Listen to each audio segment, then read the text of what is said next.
Seja C o conjunto dos números complexos e designa a unidade imaginária. Para um certo número inteiro k, a expressão aqui apresentada designa um número real. Determine esse número k. Bom, antes de mais vou transmitir uma estratégia. A estratégia que resolve este exercício e que poderá resolver outros do mesmo tipo. Portanto, é aquela estratégia que podem transportar para outros exercícios, ok? Fazendo então aqui uma abordagem à estratégia de resolução, antes de começar propriamente a resolver, vou então chamar Z a esta expressão. Reparem que esta expressão, depois de ser simplificada, será um complexo. Esse complexo pode estar escrito na forma algébrica, e já vamos ver o que é mais fácil trabalhar neste caso, mas em termos gerais pode ser escrito na forma algébrica ou na forma trigonométrica, ρ, cis, θ. E em cada uma destas formas nós devemos saber trabalhar o complexo, depois dele estar escrito então numa destas formas, obrigando a que seja imaginário puro ou que seja um número real. Isto são condições que nós sabemos trabalhar. Portanto, na forma algébrica, um complexo para ser imaginário puro, o que terá de acontecer é que a parte real terá de ser nula, não é? Portanto, real de Z, que neste caso é igual a A, terá que ser zero. Se isto acontecer, estamos então perante um imaginário puro, ok? Um imaginário puro. Isto será sempre assim quando o complexo está escrito na forma algébrica. Para ser imaginário puro, a parte real terá de ser zero. Se acontecer outra situação, ou seja, a coeficiente da parte imaginária, que neste caso eu chamei ali de B, for zero, então estamos na presença de um número real. Porque não tem parte imaginária, então será um número real. Portanto, se nós escrevemos uma determinada expressão na forma algébrica, A mais BI, para obrigar a que seja número real ou imaginário puro, seguimos estas condições, ok? Se estiver escrito na forma trigonométrica, qual é a lógica? Reparem, para ser, e aqui vou então acompanhar esta explicação com um gráfico, porque penso que é mais fácil de visualizar, mas tudo isto é muito intuitivo. Reparem que onde é que está a imagem geométrica de um complexo que é um imaginário puro, por exemplo. Vamos começar então pelo imaginário puro. Se é imaginário puro, terá que estar no eixo dos imaginários e não pode ser zero, não é? Não pode coincidir aqui com a origem. Ou está ali, ou está aqui na parte negativa do eixo dos imaginários. Bom, então, o que é que na forma trigonométrica me garante que um complexo está aqui neste eixo? Será o argumento, não é? Será o θ, o argumento. Se ele está aqui na parte positiva, o argumento será π sobre 2. Se está na parte negativa, será π sobre 2 mais π, não é? Ou então poderemos dar aqui voltas e voltas de π em π, de modo a que os argumentos caiam aqui no eixo dos imaginários. Bom, então, o que teremos de garantir para um complexo ser um imaginário puro, se estiver escrito na trigonométrica, é que o nosso argumento, ou que está aqui dentro do cis, não é? Portanto, que é o nosso argumento, terá que ser igual a π sobre 2 mais kπ, não é? Portanto, se isto acontecer, o k lá está, pertence a Z, será então um imaginário puro, ok? Se, por outro lado, em vez de termos o argumento igual a π sobre 2, o argumento for então 0, reparem que se for 0, onde é que está o nosso complexo? Está aqui, será um número real, mas também pode estar deste lado para ser um número real. E, portanto, se o argumento for 0 mais kπ, 0 mais kπ, com k pertencente a z, não é? Portanto, será um número real, ok? Será um número real. E aqui este θ poderia então ser escrito desta forma. θ igual a kπ, ok? Bom, e portanto, neste caso, trabalharemos os complexos desta forma. Agora, no nosso exercício, o que temos de fazer então em primeiro lugar é simplificar esta expressão, simplificar até escrevê-la ou na algébrica ou na trigonométrica. Reparem que depois vemos o que é mais fácil para nós, uma vez que aqui no denominador temos um k mais i, eu nunca conseguirei depois passar este complexo para a trigonométrica, porque eu não sei o k, é o que eu quero descobrir, e portanto não teria grandes condições de passar este complexo para a trigonométrica. Portanto, o resultado final irá aparecer certamente na algébrica. Bom, mas isso não quer dizer que pelo meio não tenhamos de fazer contas na trigonométrica, ou não seja até aconselhável, ok? Isso vamos ver agora de acordo com aquelas regras que eu tenho na aula das operações com complexos, em que existem algumas dicas para nós sabermos em que forma devemos trabalhar. Por exemplo, nós já sabemos que a potência é mais fácil de trabalhar, muito mais fácil de trabalhar na trigonométrica, porque existe aquela fórmula simpática para fazer a potência, não é? E por isso nós temos aqui um complexo raiz de 2i elevado a 3. Bom, esta potência também não era difícil de fazer na algébrica, mas como depois tenho uma multiplicação por um outro complexo que também está na trigonométrica e a multiplicação também é fácil de fazer na trigonométrica, então, se calhar o ideal é passar mesmo já o raiz de 2i para a trigonométrica e fazer a potência e depois já tenho os complexos na trigonométrica para fazer o produto, ok? Bom, então, portanto, isto segue mais ou menos aquelas regras que eu falo na comparação das operações com complexos, dizer na algébrica é mais fácil não, a única forma de fazer, por exemplo, a adição e subtração é na algébrica, mas depois a potência já é mais aconselhável fazer na trigonométrica, ok? Poderão ver essa aula para ficarem com uma ideia mais clara. E, portanto, o que eu vou então fazer aqui é escrever a fórmula da potência na trigonométrica para realmente relembrar que é muito fácil calcular uma potência.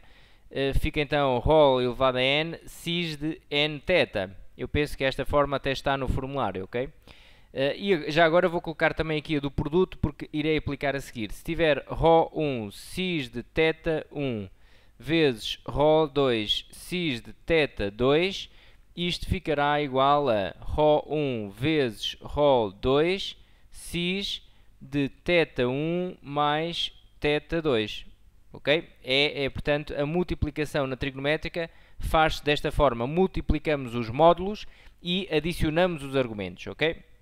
Bom, então vamos começar a trabalhar. Eu vou fazer então ali a passagem de este complexo para a trigonométrica, ok? E reparem que passar um complexo para a trigonométrica, quando ele está nos eixos, ou seja, quando é um número real ou um imaginário puro, é direto, não precisamos de fazer cálculo algum, ok? Reparem, vamos só ver onde é que está o nosso complexo. Raiz de 2i. Raiz de 2i está aqui, não é?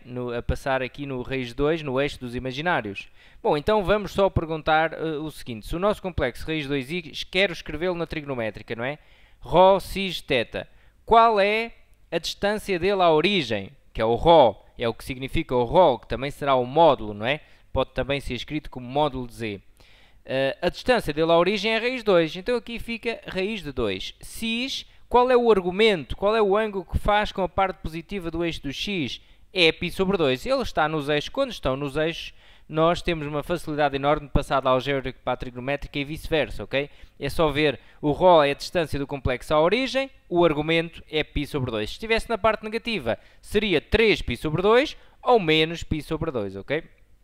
Bom, então agora vamos fazer a passagem para a trigonométrica primeiro e depois aplicar a potência. Ficamos então com raiz de 2 cis de π sobre 2 elevado a 3, portanto, vezes cis de π sobre 4. Aqui no denominador deixamos tudo para já na mesma, k mais i. Agora aplicamos então a fórmula da potência. Fica raiz de 2 ao cubo cis de 3 vezes π sobre 2. Reparem, é o que diz a fórmula da potência, ok? O n passa depois a multiplicar aqui pelo argumento.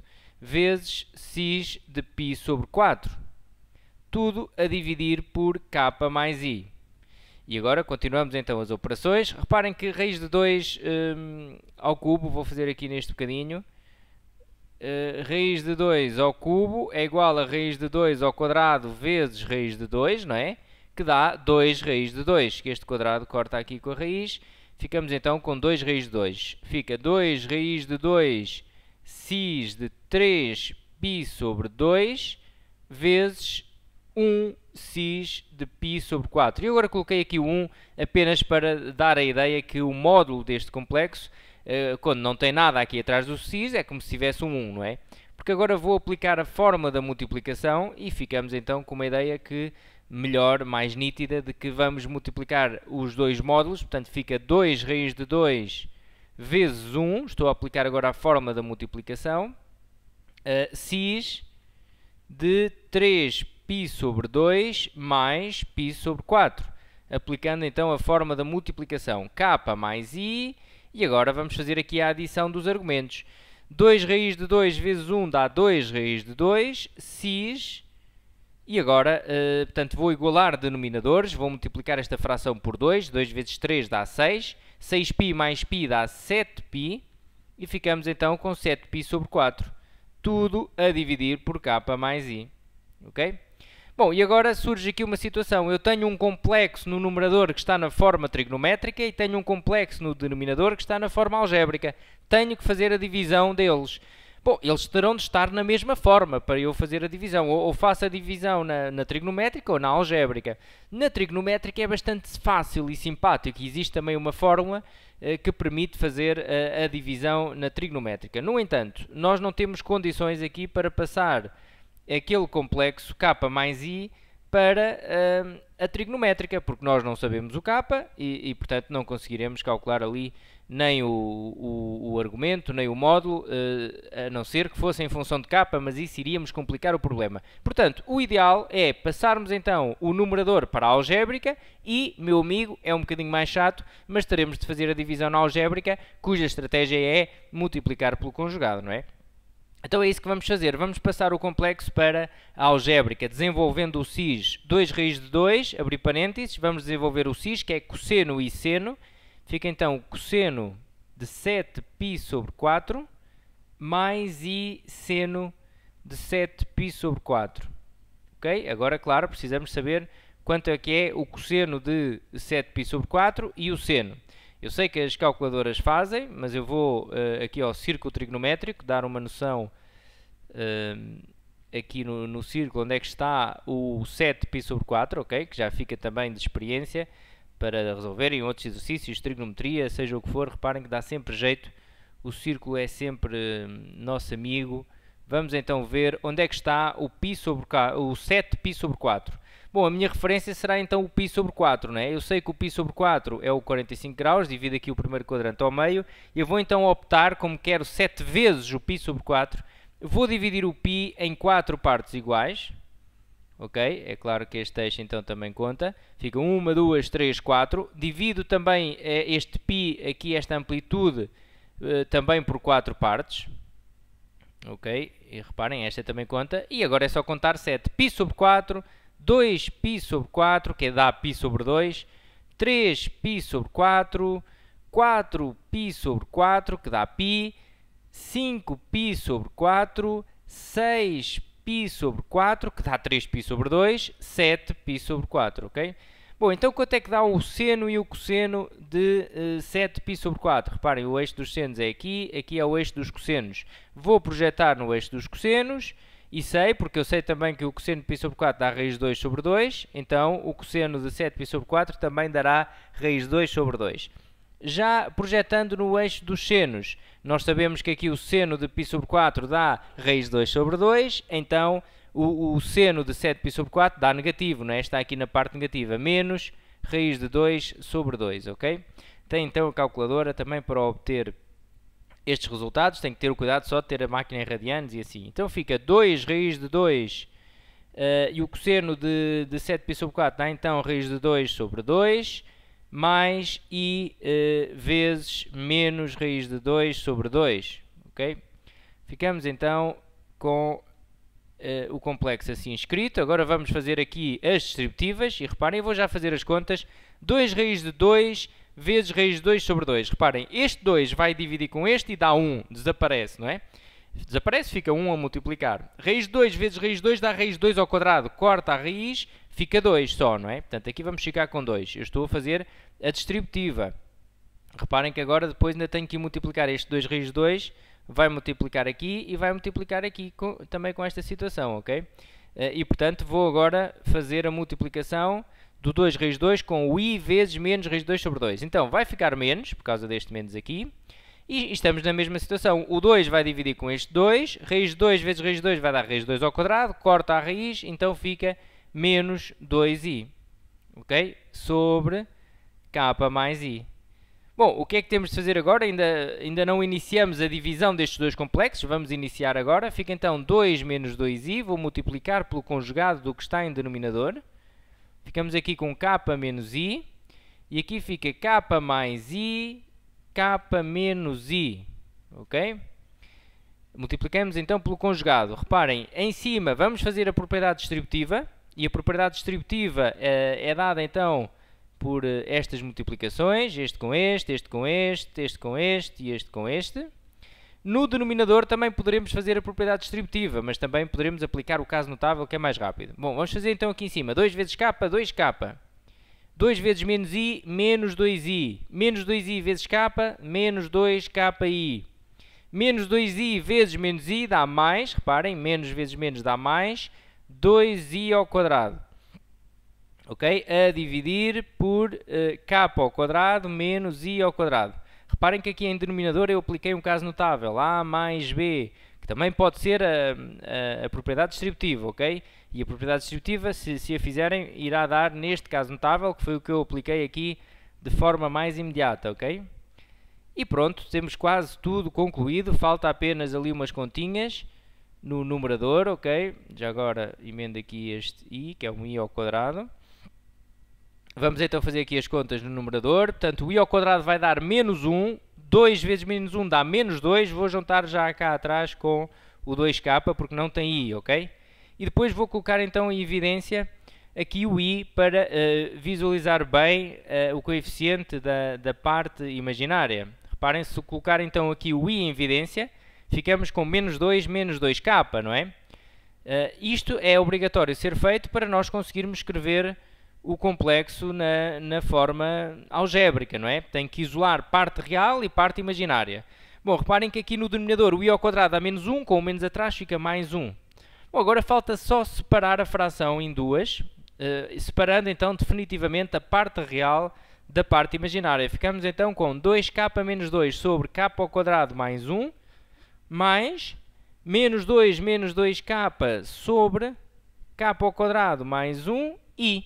Bom, e assim temos o complexo, a nossa expressão está completamente definida na forma algébrica, parte real, parte imaginária. Se eu chamar então z a esta expressão, reparem, se eu lhe chamar z, eu consigo dizer perfeitamente que a parte real de z é 2k,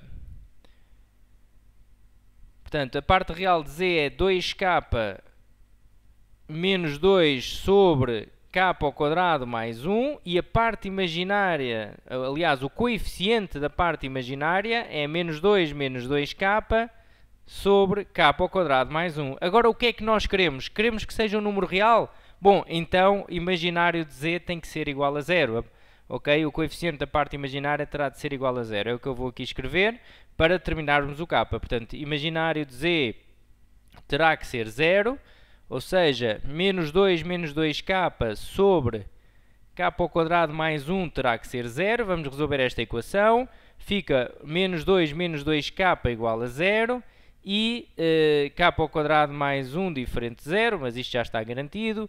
Por si só, é uma condição universal. Reparem que o k ao quadrado dará sempre positivo ou 0, mas como está mais 1, é sempre diferente de 0. Menos 2k igual a 2, k igual a 2 a dividir por menos 2, k igual a menos 1. Ok? Bom, o que é importante então na resolução deste exercício é a estratégia inicial. Eu expliquei-vos e transportem isso para outros exercícios. Temos condições para trabalhar quando queremos obrigar a que um complexo seja um imaginário puro ou um número real. Ok? Ficamos então por aqui. Até uma próxima!